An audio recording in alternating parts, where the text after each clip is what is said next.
Hey guys, welcome back to my channel. Now over the years I've been watching CBC Marketplace, and if you don't know what that is, CBC is one of Canadian's biggest broadcasting companies, and their series CBC Marketplace essentially showcases some of the sketchy practices businesses are doing to essentially screw you financially. And today I'm going to be reacting to some of the lies that banks tell you to get you to buy their products. In this episode, the banks are trying to sell mutual funds. Now I've watched this video before and I even reacted to it in my shorts, but every time I see this, I don't even know what to say. So let's react to this and hopefully you're more aware about what the banks are trying to sell you.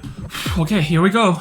Our undercover mother's conservative with her cash. Conservative. And for this mission, She you'll be wants to sharing invest her conservatively. financial details. And there's a twist to this test. I've got one last thing for you.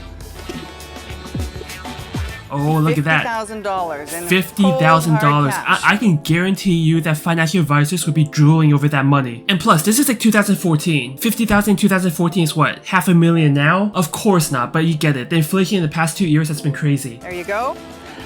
Don't get too excited. It's not real, but that's the money you're going to tell advisors you have to play with. Yeah, and you know what? When the advisors see that the money's just right there, they're probably gonna go into like animalistic instinct. They're probably gonna do everything possible, you know, lie to you and give you faulty information, and just so you can invest with them so they can make the commission. We're sending her to the big 5 banks and some other big financial outfits chosen randomly and through our research.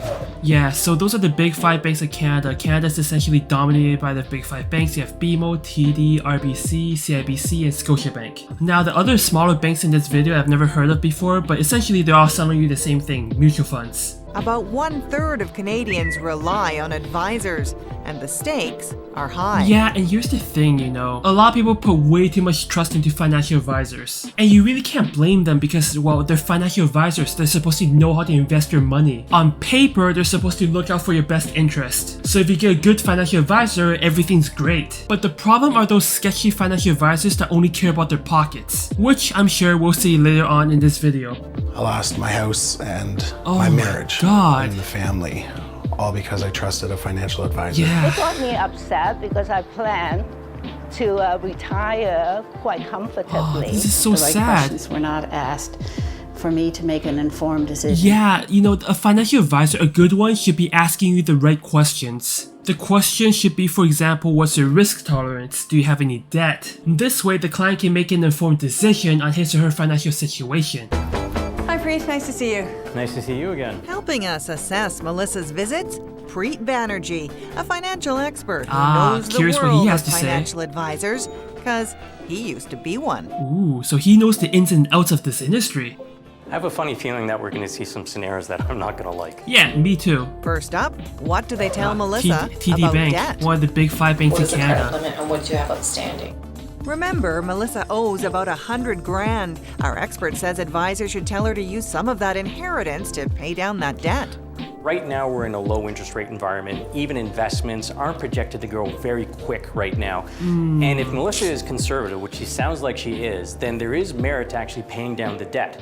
Yeah, I don't know if I completely agree with that, but I get it. You see, if this was 2023, absolutely. Because the interest rates right now are pretty high. So if you pay down your debt right now, you're guaranteed at least a 7 or 8% return on investment. But here's the thing, this was back in 2014 when the interest rates were really low. Now I get that this person wants to be very conservative with her investments. And she doesn't seem like she's in her 20s or 30s. So I guess paying down some of the debt is fine. But typically speaking, when the interest rates are low and you're a little bit younger and you have a little bit more risk tolerance, you probably want to consider investing that money instead because you could make more money in the stock market. And back in 2014, the stock market increased by 20%. Obviously, we're looking back in time and there's no way that the people at that time would know that the stock market would grow by 20% by the end of 2014. Plus, I just assumed that her debt had very low interest rates. She could have took out a loan from the loan sharks, in which case, yes, pay down that debt. Some advisors get it right, like at BMO.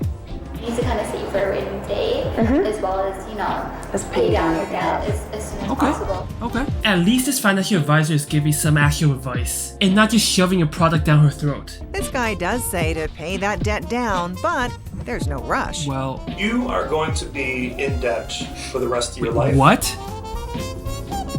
It's nothing to be afraid of. Oh, that's That's terrible advice right there. It's like telling your customer you're financially f***ed for the rest of your life. But it's okay, there's nothing to worry about. Talk about providing confidence. Can you imagine going to your financial advisor and him telling you, oh yeah, you're f***ed, there's nothing we can do about it. Oh god. In an initial visit, bringing up debt is crucial, says Preet Banerjee, so Completely advisors agree. get the full picture. Could you see any scenario where it would be okay for a financial advisor not to ask about debt? No. Almost never. Yeah, exactly. Balancing your debt and your personal finance is such an important topic. Most financial advisors in Canada don't make money recommending that you pay down debt. That's true. Whereas if you invest money, then clearly there's money to be earned involved in that transaction. Yeah, so this is the thing. So if your financial advisor doesn't mention anything about debt, you want to make sure you mention it so to get the full picture of your financial situation. Corey Wickham takes us past the house he used to own before bad financial my advice God. cost him his marriage and his home.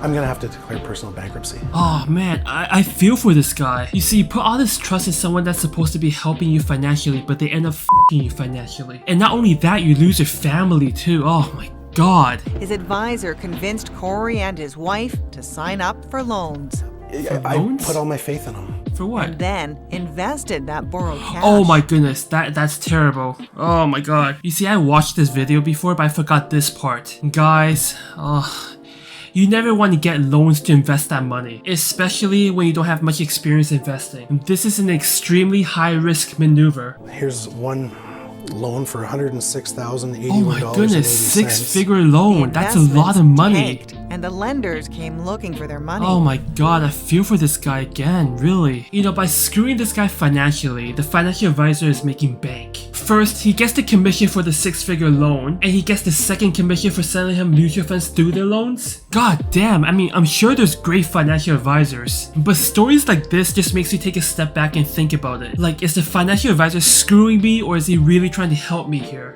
How much do advisors say they'll make Melissa if she invests her 50 grand? Alright, let's see what they say. If you do it right, you can get 5,000 within just a few months, 10,000 after a year, or 15,000, maybe 20,000 after a year. That is incredibly misleading.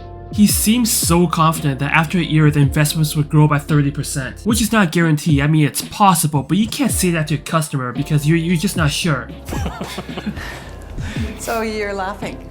Yeah, that's one of the worst pieces of advice I've ever heard in my Exactly, life. it's pretty bad. But people like money, and financial advisors know that. So they'll make their mutual funds sound good so you'll invest with them. But sometimes it's too good to be true. Mutual fund is a pool of money. A lot of the talks about mutual funds make sense because that's what most of us buy, but we don't seem to know what we're paying. Exactly. You see, mutual funds aren't free. It's a product that the banks are trying to sell you. Usually the fee is about 2% of the entire portfolio size. Over at Investors Group, the advisor's pretty vague about fees. We're not the lowest fee people out there, but we're not the highest fee people out there. What? We're above Bank Montreal, below RBC. How does that help? Just say a number. Just say a fee percentage. Like, why do you have to be so vague about it? Just be upfront. Like, imagine you're dating somebody online and they're asking you for your height. Oh, I'm not the tallest guy out there. I'm not the shortest guy out there. I'm between Kevin Hart and Shaquille O'Neal. Turns out the financial industry doesn't have to tell you how much investing can cost you in dollars and cents. Ooh, okay. I didn't know that. That seems to be a pretty big loophole in the financial industry. And there sure are red flags over at Edward Jones. It's free. It's almost like a free ride. Free rides for mutual funds. If only it was that simple. Eventually, he admits there's a fee. So they're charging 2% on the growth of the 50,000. Oh my god. Okay, So if your 50,000 grew by 1,000, so it'd be 2% on the No, that's not how it 1,000? works. yeah, 2% on the 1,000.